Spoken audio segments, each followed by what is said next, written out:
Good morning, kids. Today we're checking out a brand new video from True Green 7 about creating new Pokemon by changing one letter in their names. Let's check it out. Hey guys, Ron here. So, a couple of months ago there was a trend on Twitter where artists create new Pokemon Ooh. just by changing one letter of an existing Pokemon. I thought this trend was phenomenal, and since I have hands and an encyclopedic knowledge of Pokemon, I thought it would make sense for me to take a crack at this challenge. If you're new, make sure to check out all my other Fakemon videos after this. You won't regret it. If you're not new, Nice. that means you're old. That's just how things work. So, the first Pokemon I wanted to do is a bit different. The way I'm going to change a letter in Mantyke's name is by completely taking it out and not replacing it with another. That's right, we're going to be making an Antyke, baby. What if Mantyke was an ant? Would you still love Mantyke if it was an ant? I sure hope so, because this will honestly work the best out of all of these since it already has these antennas. There's no crazy concept though, so not much to do but begin drawing this bug. It's just a couple of circles with antennas, slapping a Mantyke face on that ant head. The problem is Mantyke's face looks creepy without color, like it just looks like it's staring into the abyss. Now trust me, it'll stay creepy since we're turning a manta ray into an ant, but it won't be this creepy once the colors kick in. I did a little clever thing by making its limbs look like its antennas.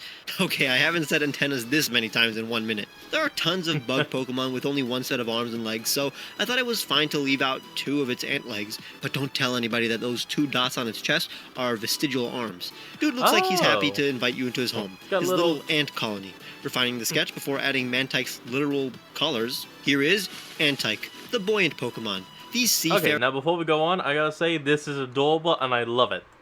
Bug types have hollow abdomens full of water and air, allowing them to float and swim. When a flying-type predator appears above them, they release a blast of air and water from their mouths, allowing them to sink into the water and swim to safe depths. They form highly cooperative colonies underwater. They are super friendly and are particularly close to Remoraid, who they usually compete with in water gun competitions. It senses the change in water flow and weather using their antenna. They will approach boats. Humans will let them eat leftover crumbs. When it pops its head out of the water, it is mistaken for a Mantyke. It has the abilities Water Absorb, Swarm, and Water Veil. Its shiny is the same as its original Pokemon inspiration, just like all the shinies in this video will be. This is one of the only Pokemon in the video that would work in the Pokemon world. It could easily be a regional fake like Wiglet or Toedscruel. I think you'd easily fall in love with it once you get over the uncanniness of seeing a Pokemon you're familiar with have a completely different body shape. It was a cool first example of what we're doing here today. The next one is pretty simple as well. Okay, I mean, they're all simple. We're literally just changing a letter. I'm gonna take Porygon and turn it into Porygod! What if Arceus imbued the virtual Pokemon with its powers, creating a virtual god in his own image? I'm going to take Porygon's face and give it an Arceus cranium. I'm also going to give it an Arceus wheel that is basically turning Porygon into a god. It'll be a 2-dimensional plane, unlike the rest of Porygon's 3D faces.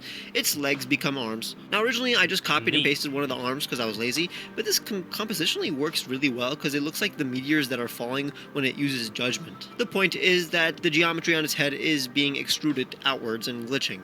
This entire Pokemon will be partially glitchy, since it can't really contain the power of God in a stable manner. This guy is Arceus, but with an AI brain, so its decisions are much more erratic and unpredictable. Completing the designs before adding Porygon's color scheme with a hint of yellow. Now it has the color scheme that matches the secondary colors of light, magenta, cyan, and yellow. Here is Porygod, the virtual reality Pokemon. Once Arceus, the sole creator, heard word of a man-made Pokemon, it came down and imbued Porygon with its power to show humanity what true creation was. Initially, Porygod was taking well to its newly granted abilities, allowing it to create virtual characters and worlds that others could see and interact with. But the bugs... Oh, hey! We got the person that created Digimon! Ah, there you go. And its code manifested in a terrible way, leading to Porygod's rampage. It unleashed the power of Arceus on humanity.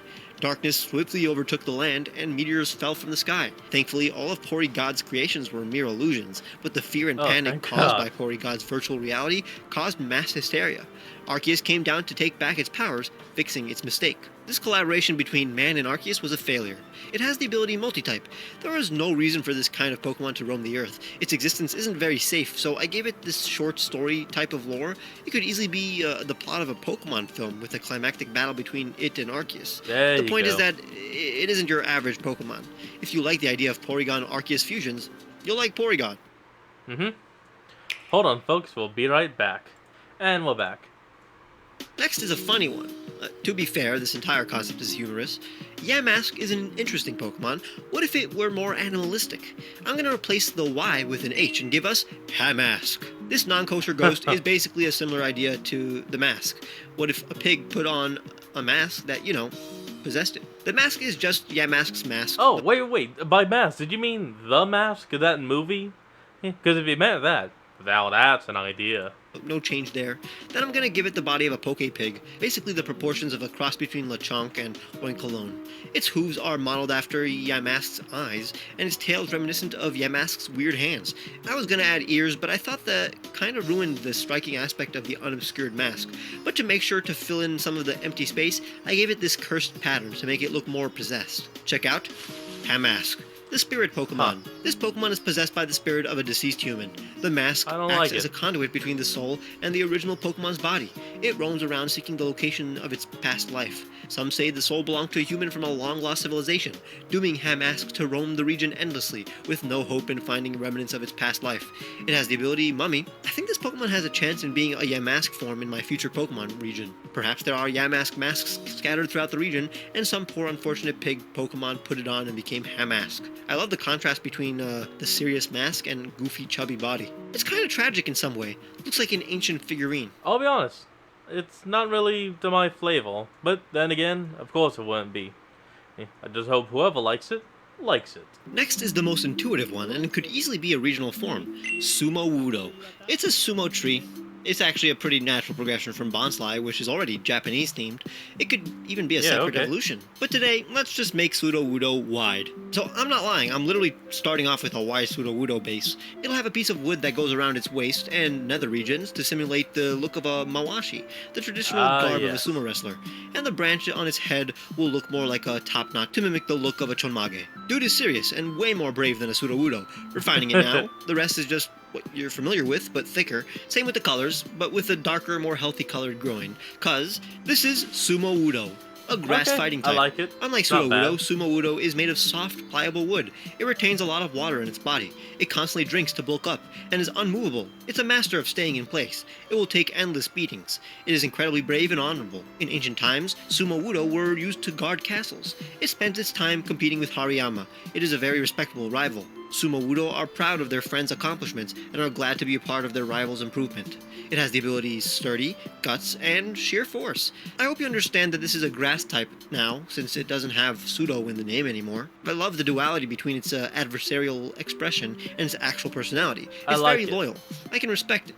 Next is the most natural sounding change. I'm going to take Happiny and turn it into Hoppiny.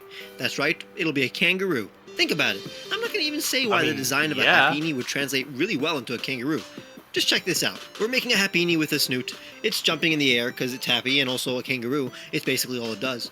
I'm placing the rock on its pouch. That's right, the Blissey line is already very kangaroo-like, except they lay eggs. Perhaps they're a cross between marsupials and monotremes, which kinda existed in the past. Metatherians were marsupials that laid eggs.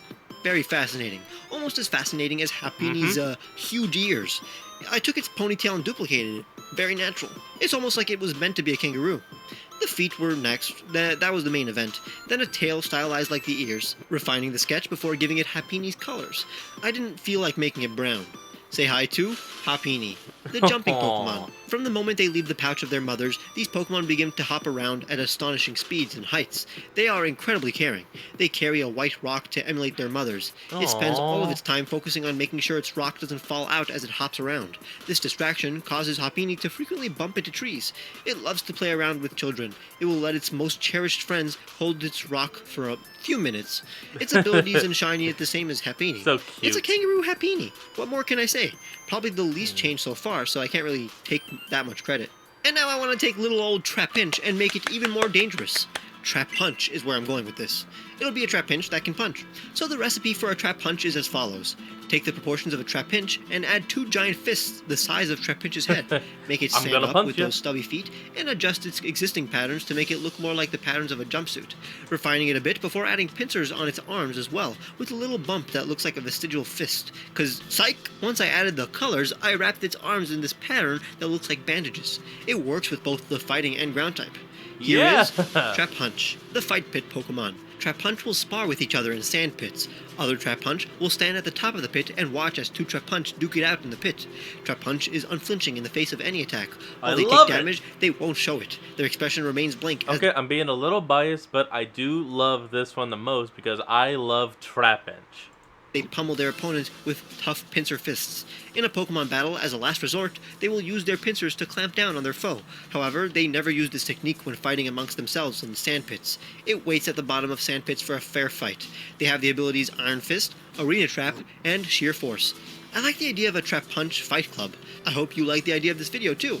Leave a like if you enjoyed. Check out all of the other Fakemon art videos I do too. Subscribe if you haven't, and consider becoming a patron or clicking the join button to get cool rewards like seeing my videos days early and a huge discount on the t-shirts I made for you guys. Follow me on Twitter. Okay, I think that's enough. Alright folks, I hope you all enjoyed this. Remember to like, comment, and subscribe for more. Link will be in the description below, and I'll see all you folks next time when we flick on. Peace out.